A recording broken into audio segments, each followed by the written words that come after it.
I don't know if you guys remember, but a couple weeks ago we did an episode about baking because I love to bake. And I asked you guys to leave me some recipes in the comments that I would try out. And so today I'm gonna try out the very first recipe that we got. This recipe came from Dennis and he suggested a Napoleon Kuchen. He also said it's a Russian recipe, but Napoleon is French. According to the legend, this cake was created to celebrate the victory over Napoleon, and the white cream is supposed to represent the Russian winter that helped in the victory. Of course, my name is Josephine, just like Napoleon's first wife, so I'm all for this recipe. I don't think I've ever had it, I don't think I've ever seen it, and I made a point of not Googling it so that I don't know what it's supposed to look like. All I have is the recipe. It is pretty detailed. I think I got everything at the store. A lot of stuff I already had, but I do think I had to improvise with some of the things. So 500 grams of flour, of course, is kind of difficult, but I do have a kitchen scale.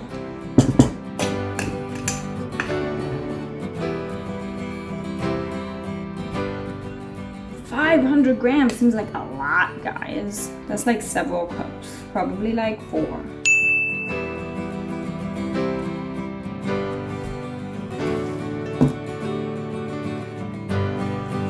Okay, so it's 1 TL, Teelöffel, because the other thing is Esslöffel. Teelöffel, teaspoon, Esslöffel, tablespoon. So you see how that's a little confusing. Baking powder, 1 teaspoon.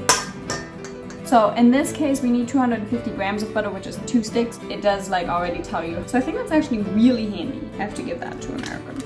My tip for cutting in butter when making pastry is to grate it, because you make these cute little strips of butter. And now we're just gonna try and mix that without overworking it, because we know it's pastry dough and pastry dough doesn't like to be overworked. I love how like crumbly this feels.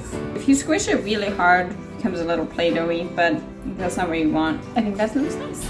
It didn't technically specify what size egg it needed. American eggs vary greatly in size. This is a large egg, so. I mixed the egg, and then I'm adding the water, but I'm not mixing the water. Looks hella weird. But okay, add that in it and make it a smooth dough. We can do that. This is a lot stickier than most pastry dough, so this is different. It needs to be separated into 8 pieces. This is a half. This is a quarter. And then this is an 1/8. Okay.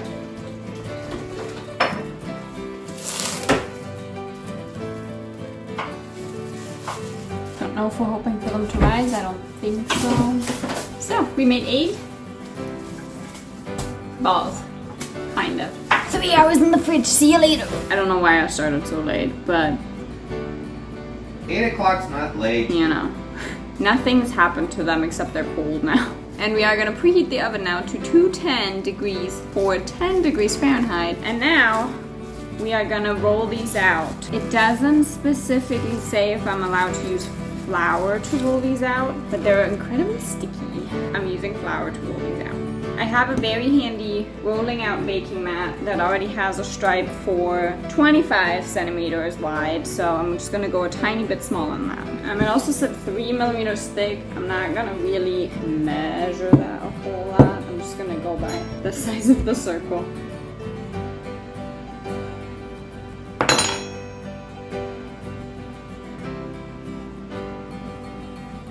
I have to say, like, 3 millimeters thick is not where I'm at. I feel like this is very thin. This is my first one. I'm gonna start over. Okay, that is fairly circular in shape, and it's not as thin. And then what? We only have to do this 7 more times. In the oven you go.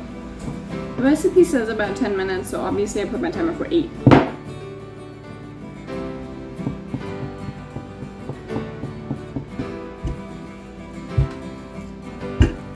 Number 3. This one I think turned out really well. Just gonna leave it in for like 1 more minute. I don't know if this is what we were going for, but they look kind of cool. So now we're gonna make the cream. It says to start with 1 tablespoon of starch, which I have cornstarch and I hope that's fine. So, 6 tablespoons of milk. Then mix eggs.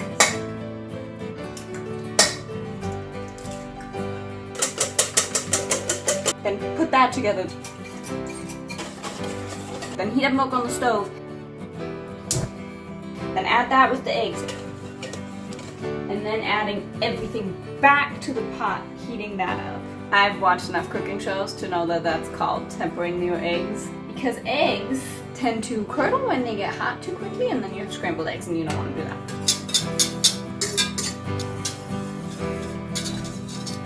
Okay guys, believe it or not, this cream is thickening. Okay guys, I made my own vanilla sugar because they don't have vanilla sugar here, so it's just vanilla extract and sugar.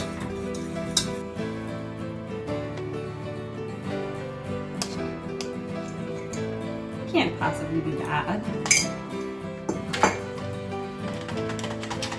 So, okay, I am done. Okay, so we are at the next step. It says, in the meantime, I actually ended up doing the dishes. Make the butter creamy.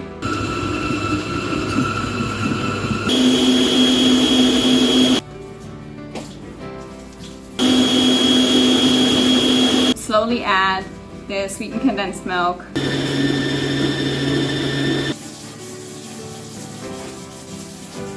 It's just a very soft cream. It's like very soft. And then at the very end, add the cream that we just made. It said unterrühren, which for me means to just kind of softly mix it in and not whip it in with the machine. I hope that's right. I like it. It's really sweet, it's really creamy. It's kind of an interesting version of like American buttercream. But by using condensed milk, it gets very creamy. It doesn't get quite as stiff, but it has this like beautiful sweetness to it. Break apart one of the discs. I'm gonna save that step for later. We'll start with the bottom. And we'll cover it in a little bit of cream. I do wonder if like the amount of layers is symbolic at all. Why are there 7?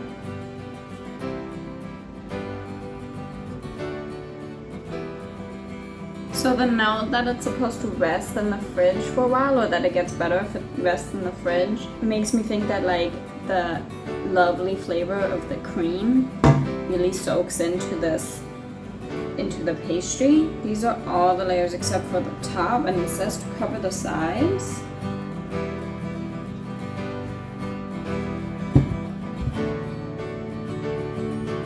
I'm gonna put the top layer on. I ended up just putting these 2 pieces that I'm gonna end up breaking tomorrow on top here.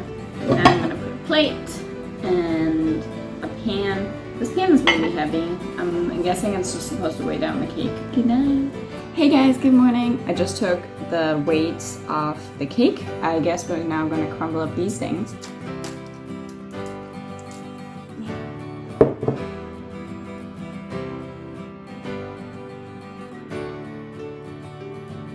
My cream could be, while it's like really smooth tasting, it's not completely smooth looking. So I wonder if maybe I was supposed to beat it all with beaters. The fact that my cream isn't 100% white, because my American vanilla extract is so dark. Okay guys, so this is my finished product. I'm gonna put this in the fridge until the afternoon. Okay guys, moment of truth. It is time to Google what a Napoleon cake is actually supposed to look like and see if I got anywhere close. We're also gonna see if it tastes any good. So this is really the judgment time of the great Josie baking show.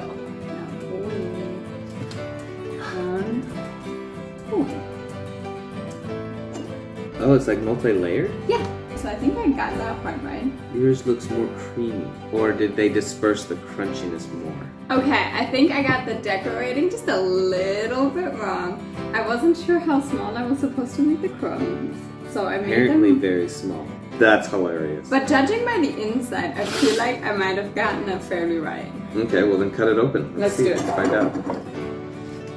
Whoa, move the whole cake.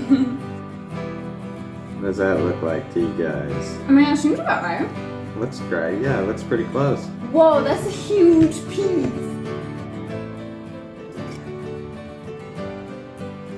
I like it. Yeah, it tastes great. Thanks for the suggestion. Yeah, Dennis, that was a fantastic suggestion. I have never seen this cake. I've never heard of it. I wonder if it's too crunchy. I think that's why I said it's supposed to just, like, it gets better if it stands for a day in the fridge. And it did like half a day in the fridge. And this was difficult. Okay, so what I think was the most difficult part was to get these like the pastries into evenly sized circles, and you can see that I didn't because like see how the edge is and completely straight. Very successful experiment. Good job, Josie. Thank you, Dennis. Bye. Cheers.